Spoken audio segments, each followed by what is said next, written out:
Hi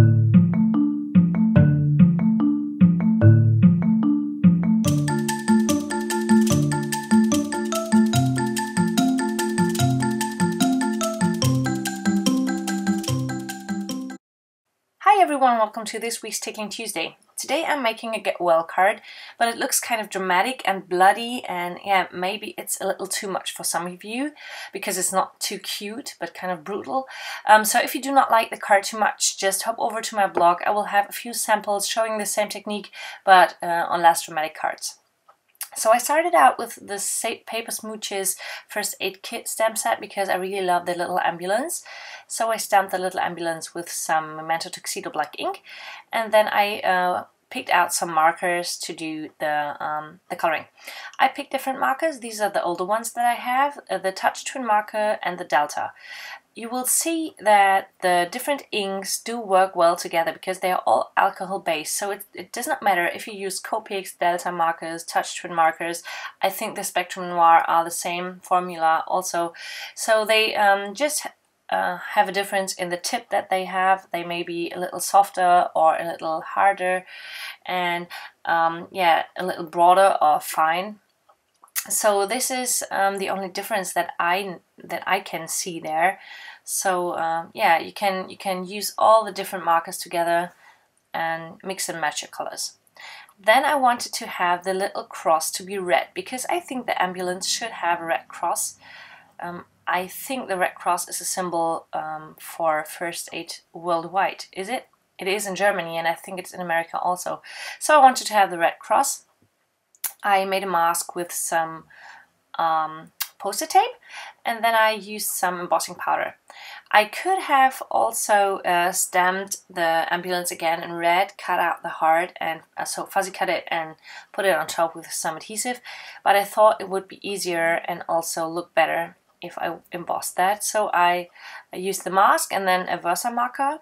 I could also have used the Versamark ink pad, but this way I could control the ink a little better. And I used some opaque red embossing powder from a German company. It's from the Stempelbar in Berlin. But you can use any embossing powder that you have as long as it's opaque because you want to cover the black cross there. I used some the C1 Copic marker to have some shading and faded that out with my colorless blender. Then I used C3 and C5 to have a metal ring around the blue light. And for the blue light I used the Copic B34,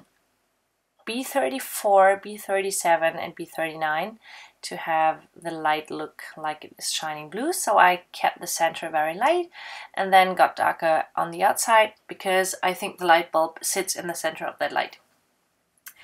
To finish this coloring, I added some BG10 to the window just to have a little bit of a shading.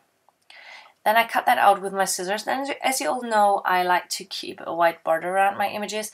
I do this only if I have a very colored background because it makes the image pop a little more. If the background is very subtle, I do not care to have a white border around it. For the background, I used some Mr. U's in Rudolph red, and then I used a straw and did what I learned in the kindergarten or in the school. I just yeah, blew all the ink around, and let me tell you, you need some practice. No, you don't need it, but it makes it easier because you find out how to control the ink. After I had made some cards, I found it way easier to know when what to do to get the fine strokes or the very big strokes. I think the harder you blow, the thinner you get the lines. But yeah, you have less control the harder you blow. So yeah, just try this out. This is so much fun. And yeah, as I said, it looks a little dramatic on this card because I used the red like it was blood. And to make the colors match and to have some accents on that card, I used some red and white washi tape for the corners of the card, so for the bottom and the top. And then I added the panel with some dimensional adhesive. I found out that you can do a lot of things with this technique, so with blowing the ink around. It's so much fun, so give it a try. As I said, you will have a few samples of what you can do with this technique on my blog. So I adhered that to the front of the card, and I really like the look that we have. I wanted to have the ambulance in the center of of the splotch. By the way, I used the Mr. U's because I think that the Mr. U's, most of them are really opaque, and they gave a very intense color, and even if they are dry, some of the colors look wet, so the blood looks a little fresher on there. As you could see, I doubled up the tape to have the ambulance sit on top, and then I took out the sentiment that says sending healthy vibes, but I didn't want it to get lost on the card, because the focal point is really dramatic and eye-catching, and yeah, so the sentiment had to be really popped up.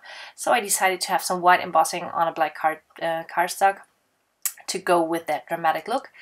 So I used a lot of powder from my embossing powder tool, and then I stamped the sentiment and white embossed that with my Hero Arts white embossing powder. I really love the Hero Arts powder. It gets the best impression. And to get rid of all the powder afterwards, so the powder from my EK Success powder tool, sorry, I am too fast now, I just used a wet cloth to wipe that off. Then I cut that to a banner edge and trimmed off the top portion because it was too long. And then I adhered that to the front of the card with some with my tape runner, because I thought that the ambulance was popped up and the black is eye-catching enough, so we don't need more dimension on that. To finish off the card, I added some glossy accents to the window and to the light, blue light, and that was it. I hope you got inspired and your mojo got tickled. Maybe you give this technique a try. I'm gonna show you one of the samples that you will find on my blog now. So if you like it, give this video a thumbs up, and don't forget to subscribe to my YouTube channel. Thanks so much for watching.